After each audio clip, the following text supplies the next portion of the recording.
要是大家真的没有把匿名举报的事放在心上的话，为什么到现在除了你们俩，都没有人来看我呀？大小姐啊，这里是女生寝室，现在还有门禁，当然只有我跟李磊才能进来，谁还能进来啊？对啊，刚才孔队长让我给你带话啊，说马上就要考核了，让你好好训练，别整天胡思乱想。就是，我就算好好训练，还是会有人觉得我是在讨好孔队长。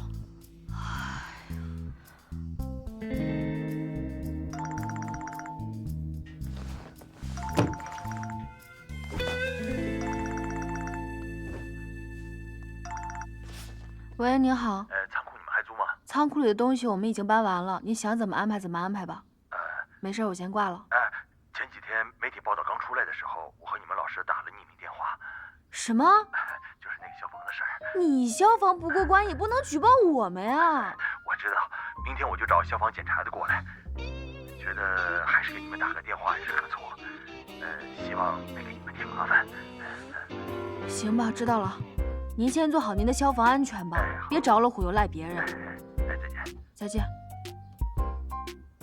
谁呀？仓库经理。哦，匿名举报的人就是他。啊？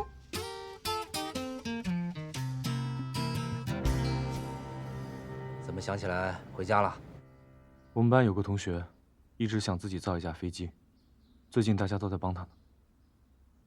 我听说了，说你们孔队带了一个敢想敢干的好青年。怎么样呢？现在进展如何？停滞了，一方面呢是因为资金压力问题，还有一方面是技术问题。在图书馆查了好多天也没办法，还得去查俄语的资料。哎呀，这事儿你早说嘛！哎，对了，你认识的战友里不是有转业去做那个飞行器制造的吗？有啊，帮儿子问问啊。刘工啊。是啊，快快快，现在就打电话。我现在就给你问。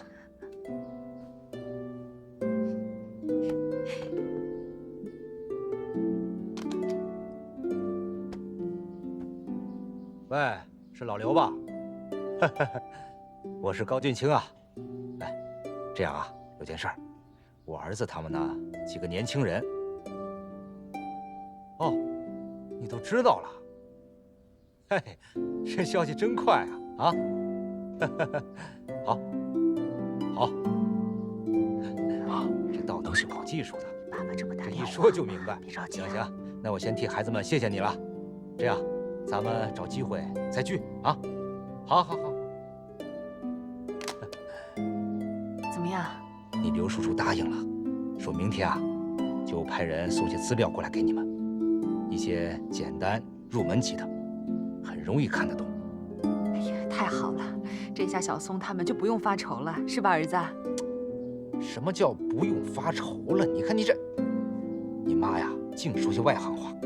我们负责的只是送些资料，啊，真正这道难关能不能攻得过去，还得看他们呢，啊，是不是啊？妈，爸说的对，这造飞机是我们自己的事儿，要是说明书都拿过来了，那还造什么劲儿啊？弄了半天，你们父子俩都联合起来了。啥叫联合起来了？这叫心有灵犀。哎呀，我儿子现在是越来越接地气儿了，都知道团队合作了。看来这精英学校没有白上。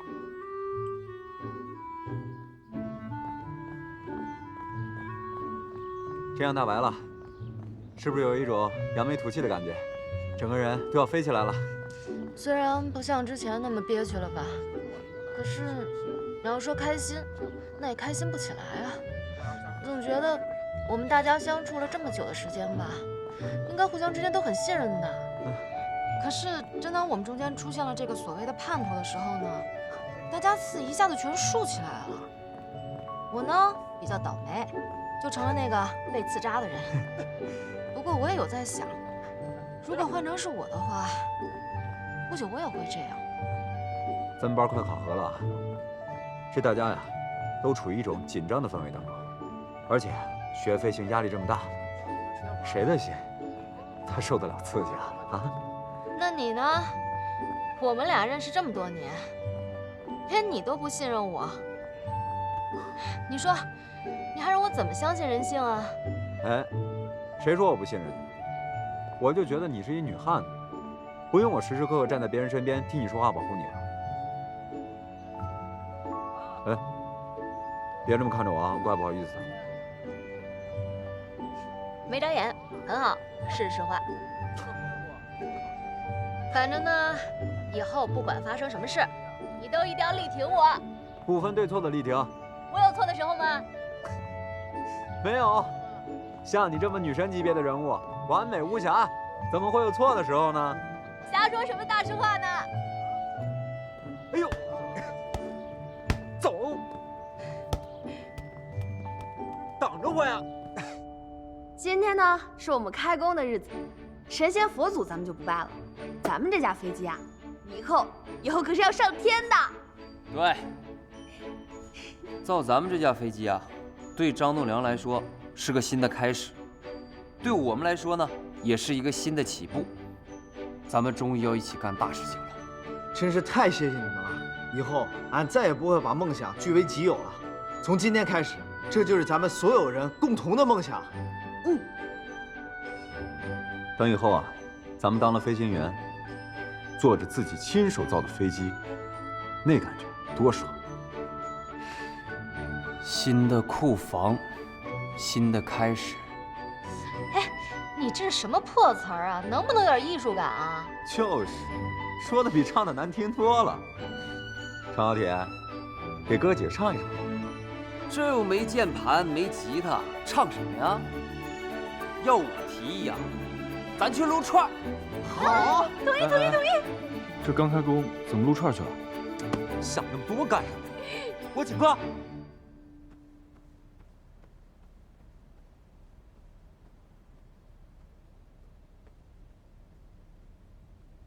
那天我去监督参谋长，看到墙上挂着我自己的照片儿，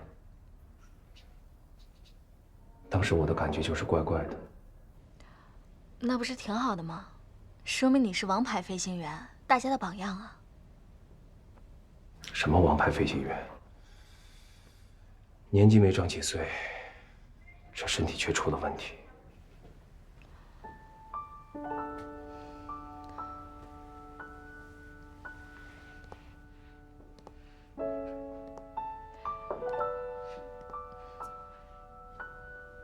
每个人都会生病，这是正常现象。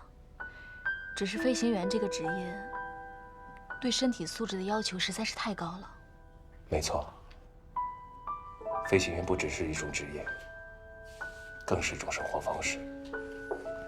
你要习惯每天把时间惜时如金，时刻保持自己的感官敏锐度，对自己的身体就像呵护新生儿一样的小心。我有的时候非常羡慕张栋梁他们这种年纪，才是梦想膨胀到最高点的时候，想什么就去做什么，什么都不用担心，不用害怕。其实我也知道，你为了保护身体挺不容易的，曾经在天上叱咤风云，如今却为了早饭要吃几个鸡蛋而花心思。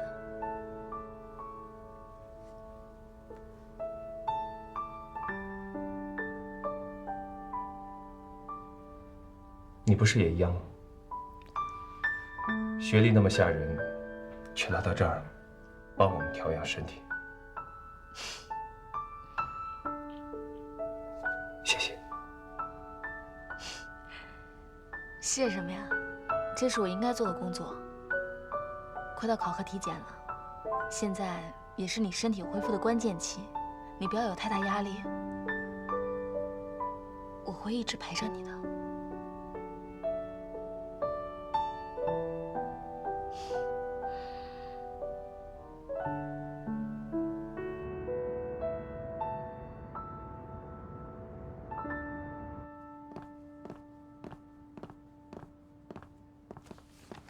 同学们，造飞机模型这件事情，已经在社会各界引起了强烈的反响，包括媒体，还有广大的群众，甚至于我们军校的老同学们啊。这件事情由张栋梁同学起，但是呢，现在成为了我们班的荣誉。我呢，要在这里感谢一下张栋梁同学，感谢他敢想敢做的精神，把荣誉带到了我们飞行班里。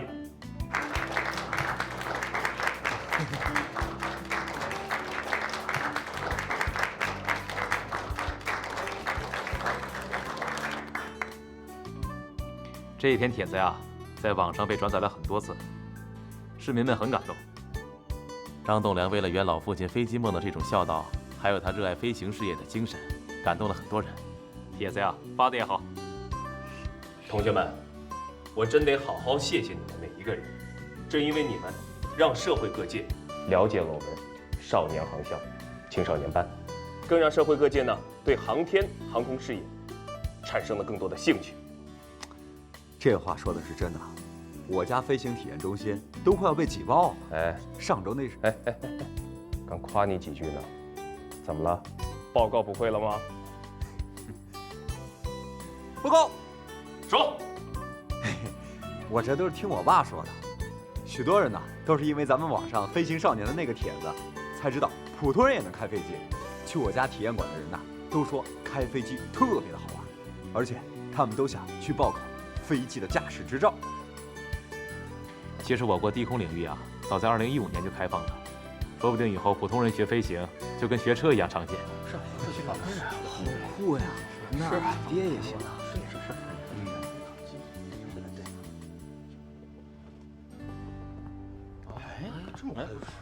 这出来了。哎，张栋梁，夜航考核出来了。对，看到没？要咱们这几天注意饮食，保持好身体状态，准备考试。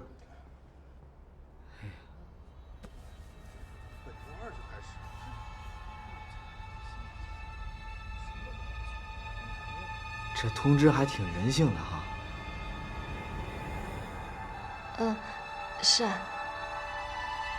你在想什么呢？怎么心不在焉呢？没什么。那个，我看完了，我先走了。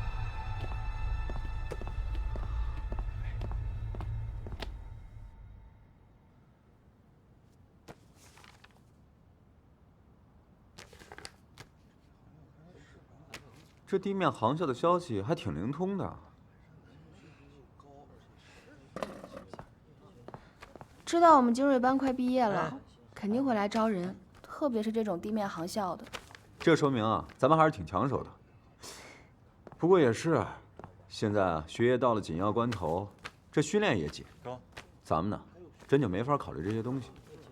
多一个选择也没什么不好。别呀，这眼看就要结业了，好歹拼一把再说呀。每个人都会根据自己的情况做出选择，提前谋取出路，也是人之常情。你说的也对，但你说，当初咱们万里挑一的招飞进来，为的什么呀？以为自己是天之骄子呗。哎，少凑热闹。谁凑热闹了？陈小雨，我问你，你进学校以来，你有几次是进入前3名的？我不是一直在努力着吗？而且招飞进来的时候，咱俩谁分数高？要不要我一项一项给你列出来？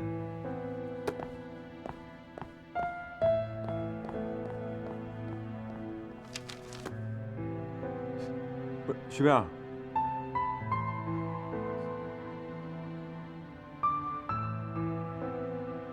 怎么了这是？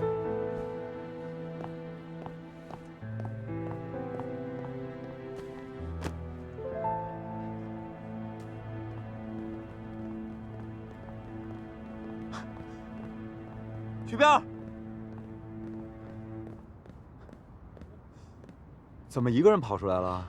今儿状态不对啊，跟吃了火药似的。没有，刚刚对不起啊。哎，没事。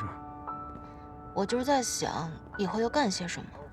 这还用想吗？当然是去空军大学当飞行员了。你怎么知道我们就一定能从精锐班里毕业呢？都已经走这么远了，马上就要毕业了，还能出什么问题？那万一阴沟里翻船了呢？你要真是这样的话，那我就委屈一下，去我爸的公司，继承他的商业帝国。你就这么点出息啊？我又不是去坐享其成，我爸的成绩啊，也就止步于此。我呢，是要去再创辉煌，成为一个靠亿万起家的超级亿万富豪。我觉得高松说的对，每种选择呢都有它的道理。我怎么感觉你突然之间成为了一个被生活所困、饱经沧桑的老太太了？哪有？是不是出什么问题了？没有，就快毕业了嘛，总得为自己将来打算一下。当初去招飞局的时候，那个立志要当女战机飞行员的徐冰哪儿去了？怎么突然之间怂了？嗯？还是说你突然醍醐灌顶，领悟到了人生真谛了？等会儿。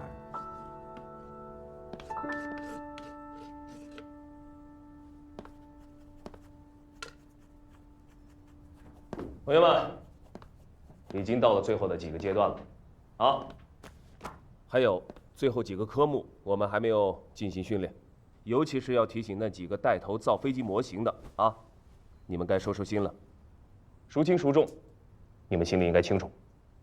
接下来呢，我要跟你们讲讲这夜航飞行这科目，没有什么难度。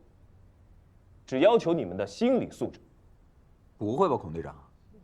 不是都说这夜航挺难的吗？要是不难，也不会放在这么靠后的阶段才训练。之所以把夜航啊放在较晚的阶段，是因为啊这夜航不需要你们做什么技术难度的动作，唯一要做的呢是对飞机的信任以及熟悉。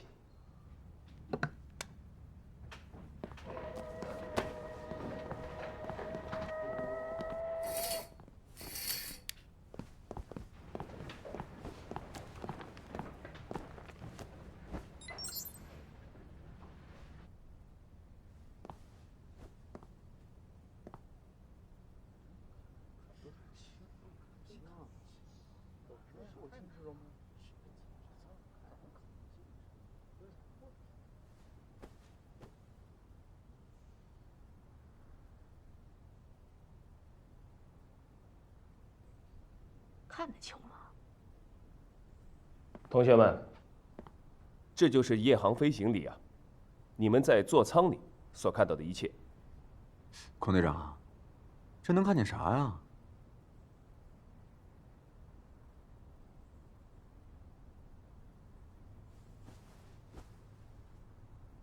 有星星，不是说没什么操作难度吗？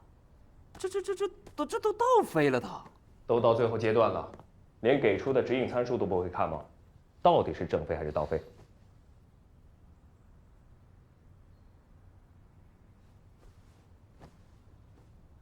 报告孔队，正飞。我告诉你啊，这些亮点不是天上的星星，而是地面上的灯光。你们不要以为用自己的肉眼就能够判断，视觉是具有欺骗性，光用眼睛去判断的话，很容易让你们不断的在旋转，甚至于在空中啊高速飞行的时候，重力是帮不了你们的。看不见地平线怎么办？我们怎么定向和判断距离啊？带夜视镜？带夜视镜也不一定能够分清楚天空和地面，所以呢，你们只能相信飞机给予你们的指引参数，只有这样，才能够让你们平稳的落地。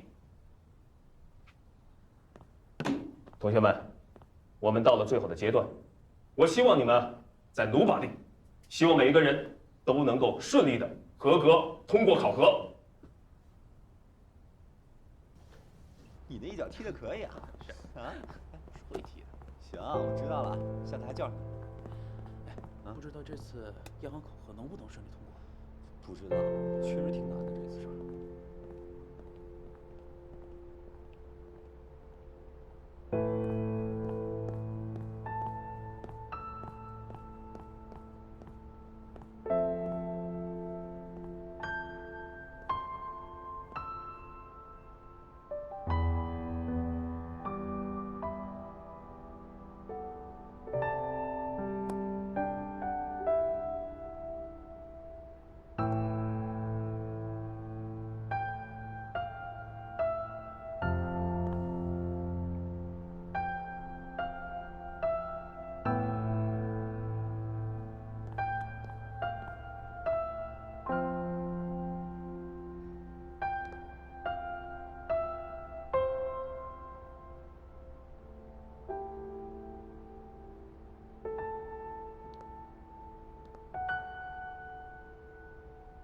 徐冰，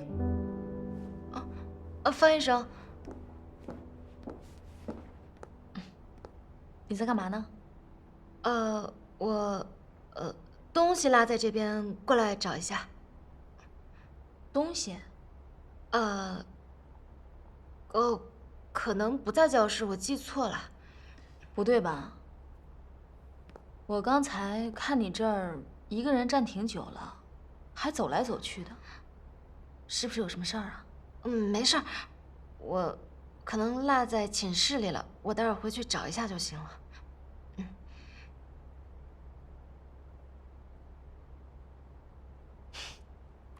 是不是要夜航考核，有点紧张？可能是吧。别紧张，要放轻松。以前那么多大风大浪都过去了，还怕考核啊？要对自己有信心啊！早点回去休息。好。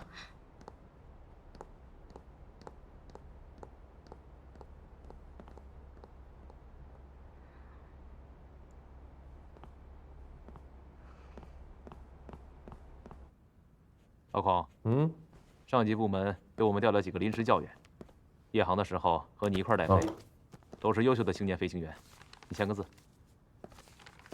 哎，等等，不是这一个个这么年轻，能带飞吗？你也大不了别人几岁，你可以带飞，别人也可以啊。不是夜航飞行啊不一样，尤其是学员们的第一次夜航飞行，他们飞上天空之后，眼前什么都看不见。这个时候需要一个熟悉他们的人坐在身边，他们才能安心飞呀。你放心吧，这些飞行员都带过学员，都是有经验的。怎么这么紧张呢你？哼，看不出来啊，咱们孔队也开始紧张学生了。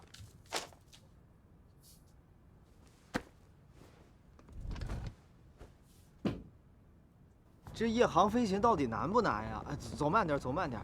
孔队长上课的时候讲了半天，到现在还没听明白呢。他的意思啊，就是说别看窗户外面，只看平视显示器的参数。那万一窗户外面有灯光，灯光肯定吸引注意力啊。你就当你和飞机是融为一体的，全靠参数说话。孔队长呢，在你后面，课程教导员在你旁边，飞你的怕什么呀？可没那么容易啊！夜航的飞行难点是生理性的，肯定是个坎儿。我们训练不就是为了度过这个坎儿吗？哎，你又不可能训练几次就有夜视能力，很多飞行员都是在这关被甄别的。你们俩是精锐班一哥，肯定不用担心。那我们万一失误了，折在这儿可咋整？你的意思是我是二哥呗？努力考试，不当倒数第一不就完了吗？哎，有必要提醒你们啊，之前的选拔都是选精英，末尾淘汰的得有多少半吊子？咱班已经没剩几个人了，为什么总想要被甄别呢？先想一想，今天这个夜航怎么飞吧。走吧，走。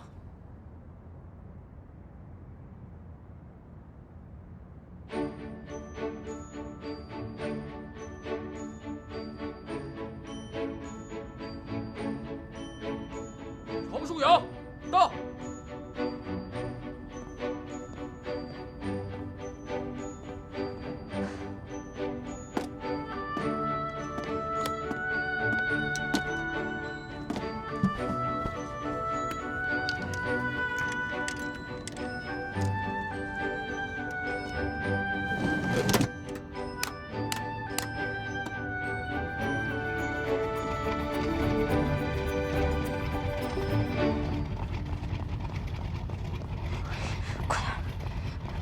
徐冰，你怎么才来啊？都开始了。那我错过什么了吗？已经有2架飞机起飞了，就是降落的时候姿态有点偏差，其他都没什么。现在该炒出洋了。好。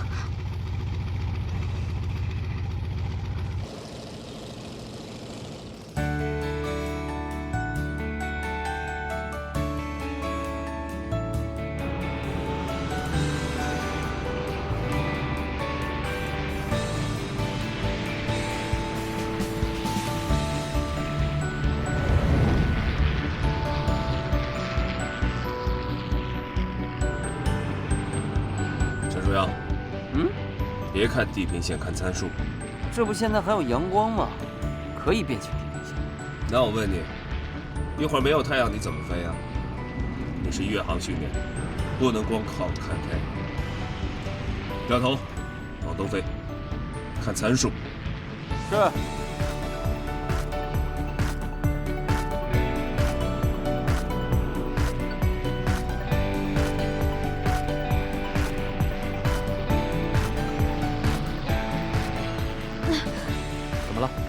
没有光了，我什么都看不见了。别放方向舵，保持姿态。是。中幺幺八，收到请回答，收到请回答。中幺幺八收到，按你的航线，不要偏离，持续飞行。收到。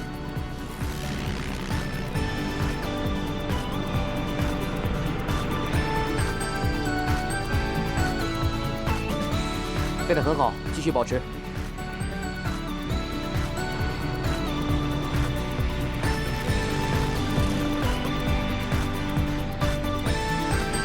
调整姿态，把速度提一下。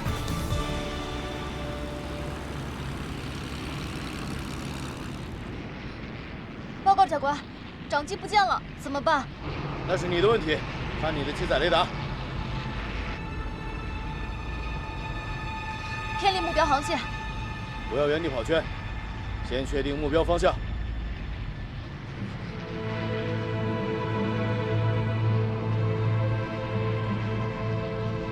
报告教官，我申请结束任务返场。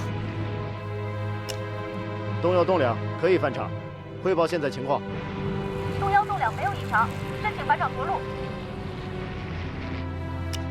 可以返场着陆。东幺东两，你怎么了？我要分析。东幺东两，东幺东两，东幺东幺，不要倒飞，马上调整姿态。啊！我怎么反了？教官，你怎么不提醒我呀？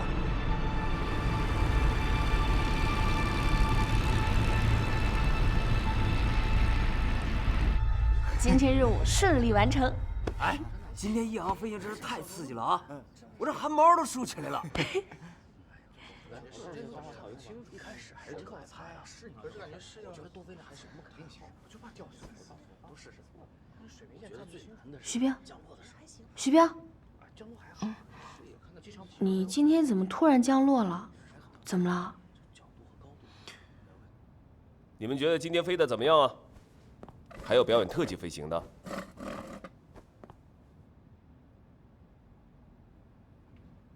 哎，边上那个低着头的，别躲，头抬起来。孔队长，没想到夜航这么难。夜航的注意事项，我在课上是不是全都讲过了？不过，及时放弃任务，也算是你的一个明智之举。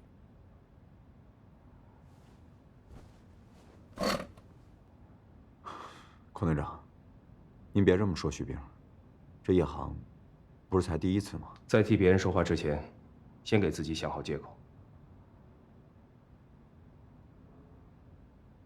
好了，今天就到此为止。明天上课的时候，我会继续点评你们的表现。徐冰、陈翔宇，一人一篇书面报告，记得要交给我。是。是。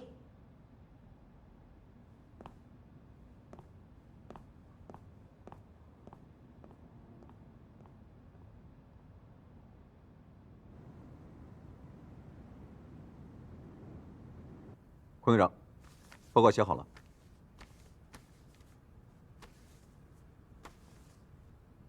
那我们先走了。我让你们走了吗？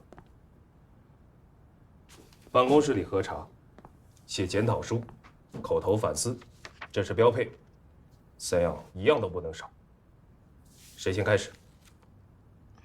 还要口头反思啊？您昨天不是只说了写检讨吗？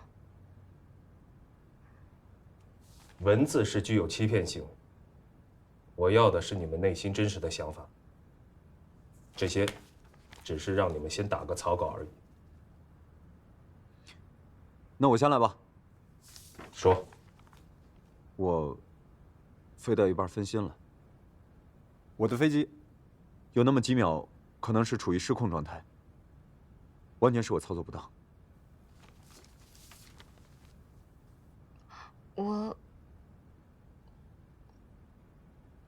我想说的都写在上面了，您直接看就成。陈夏雨，到门口等着。是。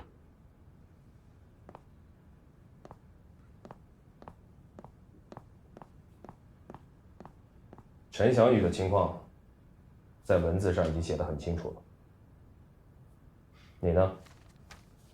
飞行的时候没有合理的理由，自己选择了返航。我是这么教你的吗？怎么了？不想解释？好啊，那待会儿到班上，当着所有同学面自己解释去吧。还是别了，孔队长，咱们还是私底下说吧。天太黑了，然后我心太急，就没控制好速度。你就选择返航，选择降落了吗？我现在开始觉得，你不仅对驾驶没有了信心，甚至于对你自己也失去了信心。我没有对自己失去信心，我只是对夜航没有信心。对夜航没有信心。之前我让你们做了大量的地面训练，就是为了你们飞上天之后，拥有强大的心理素质。我真的开始怀疑，是你在掌控飞机，还是飞机在掌控着你？行了，你回去吧，好好想想，怎么样与你的飞机做好配合。是。举兵。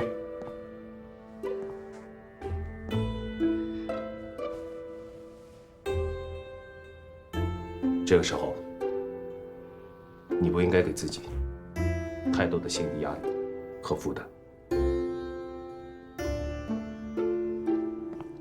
谢谢孔队长。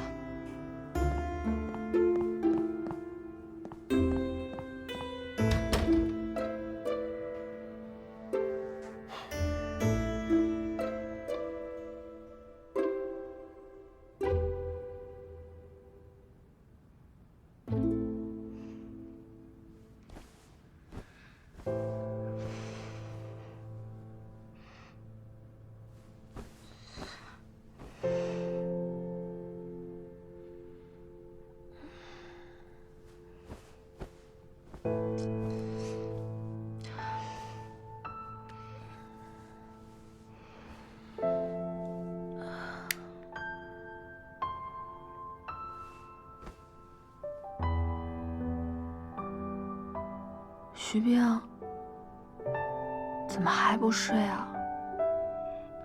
我心烦，睡不着。你这样翻来覆去的，能睡着吗？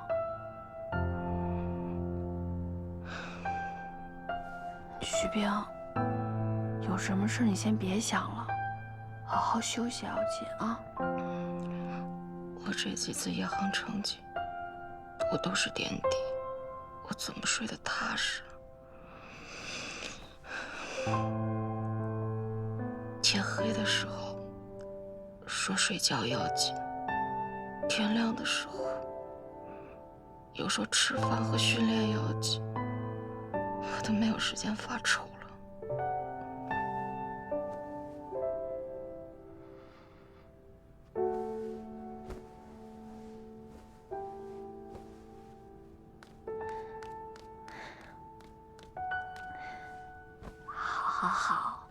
知道你发愁，我也不睡，我陪你一块儿发愁。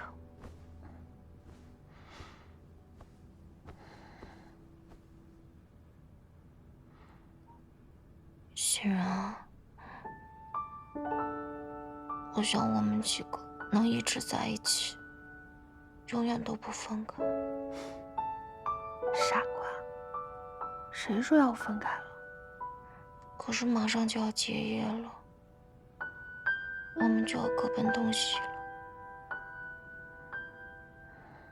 我告诉你，就算以后我们所有人都分开了，分到不同的地方，但我们永远是好朋友。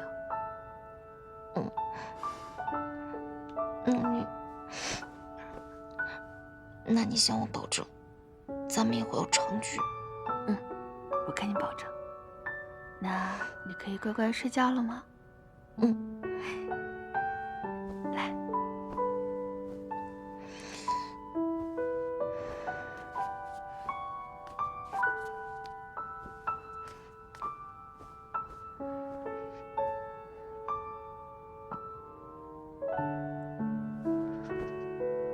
徐冰，我都答应你了，你怎么还哭啊？别哭了。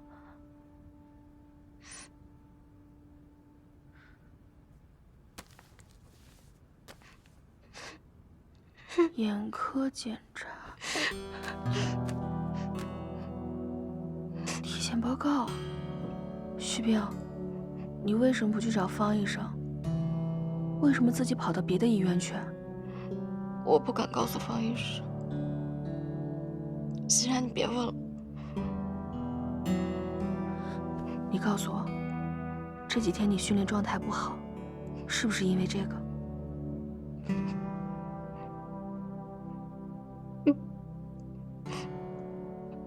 我眼睛出了点问题，最近老是看东西，什么都看不清楚，越好的时候更明显。傻瓜，为什么不跟我们说？我不想放弃。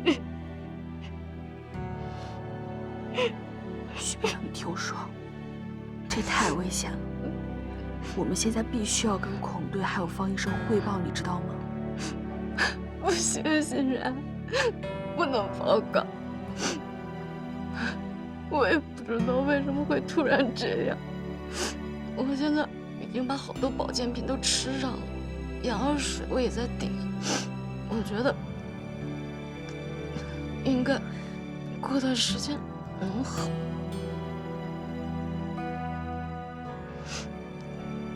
徐冰，你听我说，咱们至少找方医生看看，他是专业的行医，他一定会有办法的。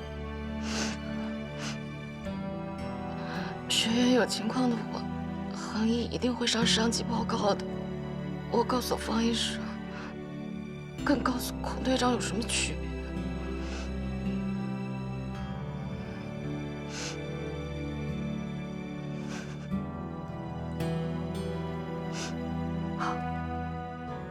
我可以先不说，但是你必须要答应我，你不许再上级训练了，太危险了。我现在成绩已经垫底了，我要是不上级训练的话，那跟直接淘汰有什么区别？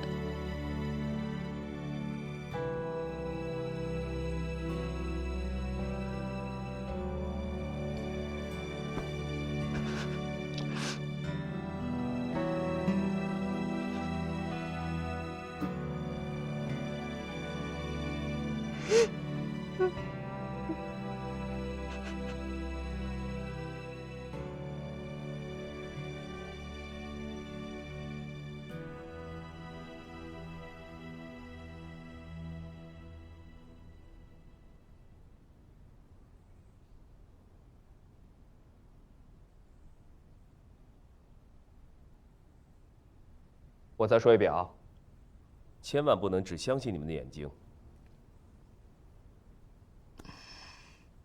徐冰，出去待会儿。还是别了，这长会说的。看似光标已经很近了，其实你们现在啊，离跑道还非常远。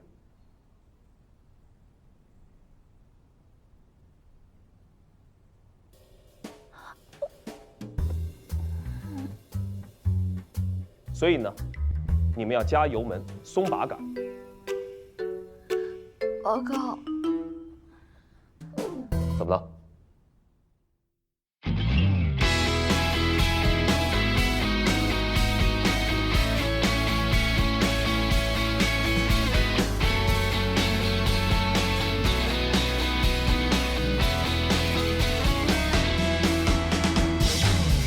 处在高度，谁能比我酷？